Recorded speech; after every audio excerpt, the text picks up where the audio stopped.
Congress just dropped a new proposal that could change how your TSP withdrawals work during a government shutdown. And honestly, the timing could not be more critical because from where things stand, it looks like this shutdown could drag on longer than anyone expected. Now, if you've ever been through a shutdown before, you already know how stressful this gets. No paychecks, bills are piling up, that constant uncertainty. And for a lot of federal workers, the only safety net they've only got is their TSP. But here's the catch. Touching that money usually means paying penalties and taxes. Well, this new bill, called the Emergency Relief for Federal Workers Act of 2025, introduced by Senator Tim Kaine, might just change that. And if it passes, it's going to do something pretty big. And it will waive the 10% early withdrawal penalties for furloughed workers and even backdate it to September 30th, 2025. So let's start with the basics. The idea of this bill is that when the government shuts down,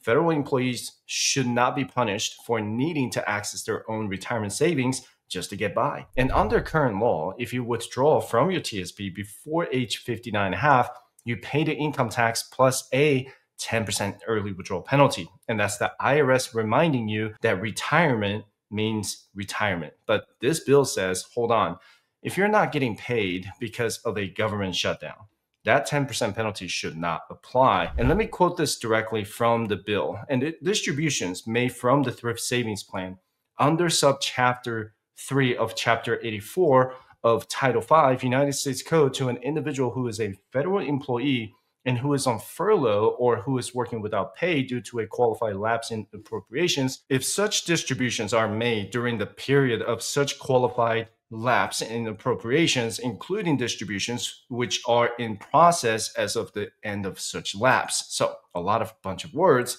Now, what this basically means is if you're a federal employee, furloughed or still working without pay, and you need to tap into your TSP during a shutdown, you can take money out without paying that 10% penalty. But it's not unlimited.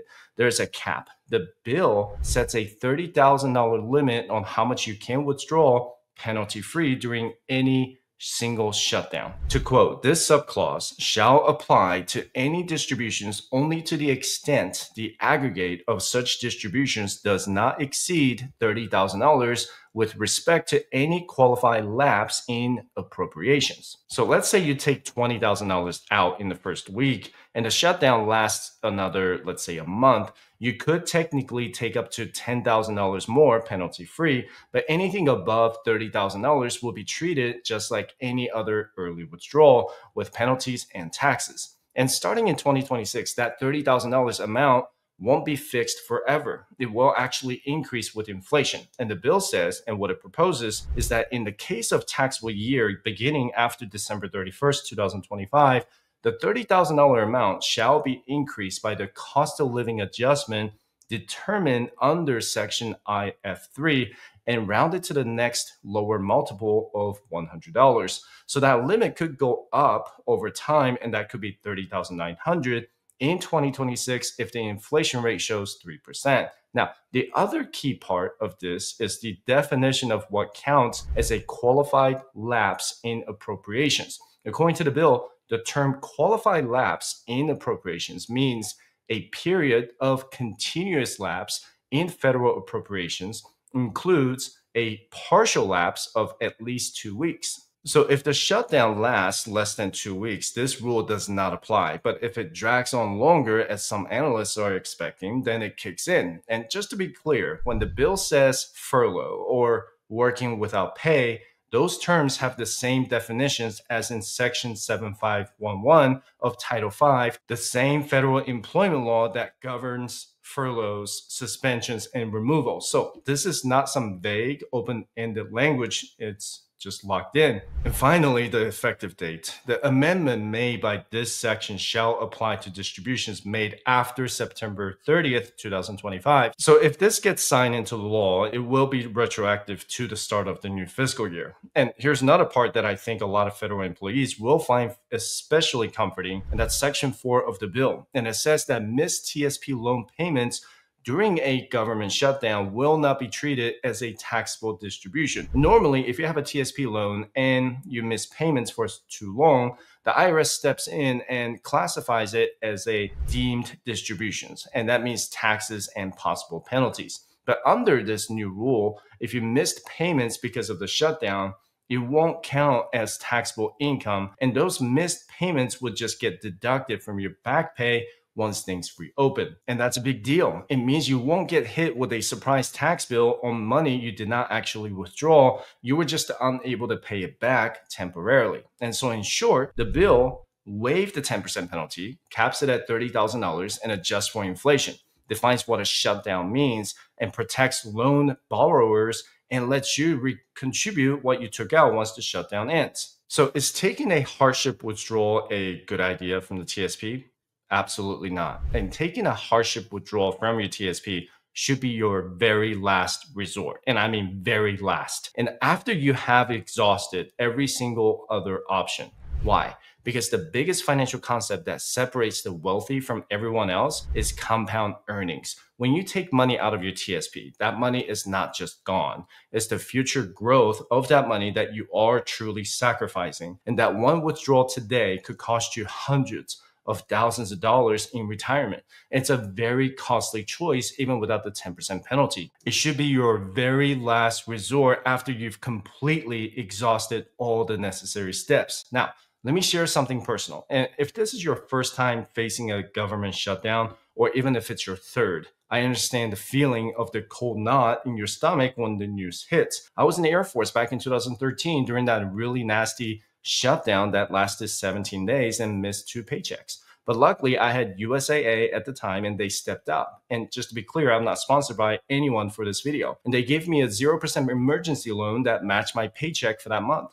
And that one decision of not touching my TSP saved me from derailing years of savings growth. And if you're with Navy Federal, call them too. They're known to roll out similar emergency programs during shutdowns, and they can offer 0% loans or advance your paycheck temporarily. If you don't have those banks, that's fine. Just contact your bank directly. And a lot of institutions, especially the credit unions near federal hubs, set up temporary relief programs. And next, if you're carrying debt, reach out to your creditors immediately. And I'm serious, call every single one. Back in 2013, I put my car loan and credit cards on forbearance for just a month. And my lenders paused my payments until the government reopened. And yes, the interest kept accruing, but I would rather deal with a month of extra interest than empty out my retirement. And even your mortgage lender might be flexible. Most servicers can defer a payment or put it at the end of your loan, but you've got to call them before you miss a payment. Don't be too proud to ask.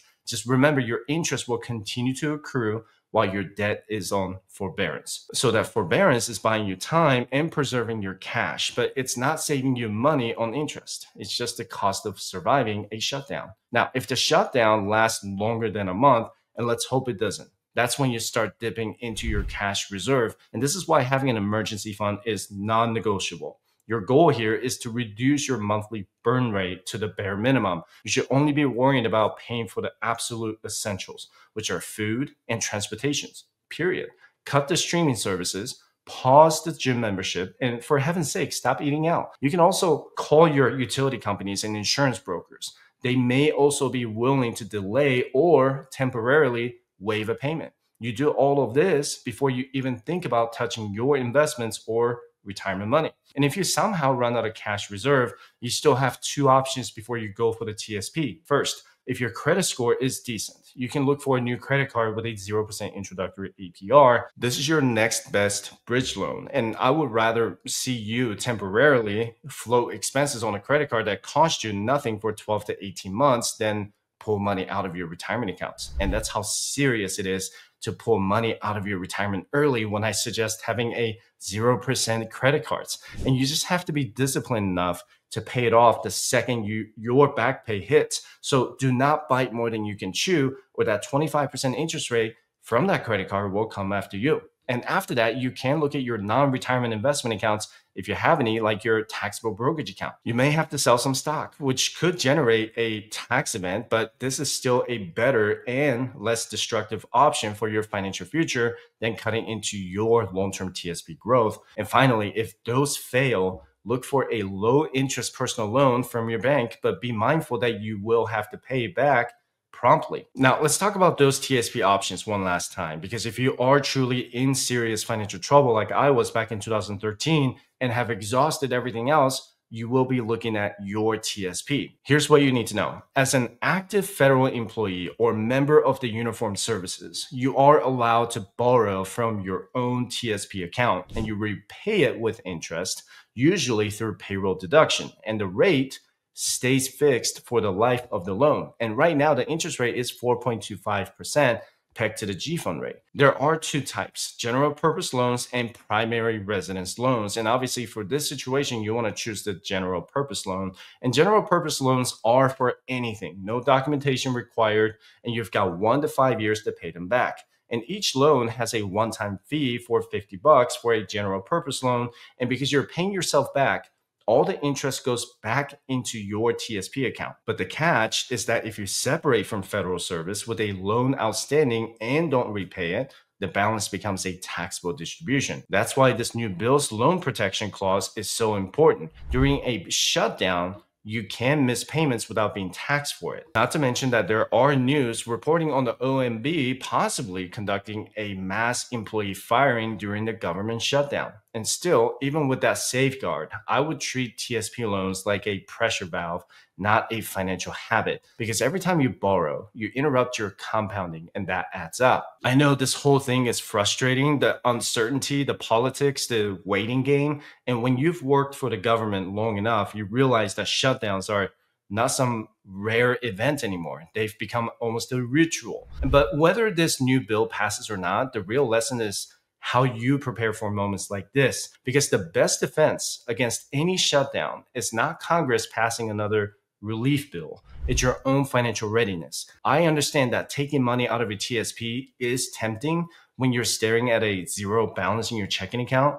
It's easy to think, I'll just borrow from myself and put it back later. But in reality, most people don't put it back. They move on. Life happens, and retirement takes the hit. So promise yourself that you will make a hardship withdrawal your absolute last resort. Use your emergency savings first. Talk to your creditors. Explore interest-free or low-interest loans, and tap every other option before you touch your retirement. And if you did not have an emergency fund this time, take this as your wake-up call. Start building at least 6 months of expenses in a high-yield savings account. And if you're buried in debt, use this moment to rethink your priorities. How quickly do you want to get out of that hole so that the next shutdown does not break your spirit or your finances? And if you need personalized help navigating your TSP or figuring out how to structure your finances for situations like this, you can always schedule a consultation with me at firesightshare.com/consultation, and I'll walk you through it step by step and help you come up with a plan that fits your life.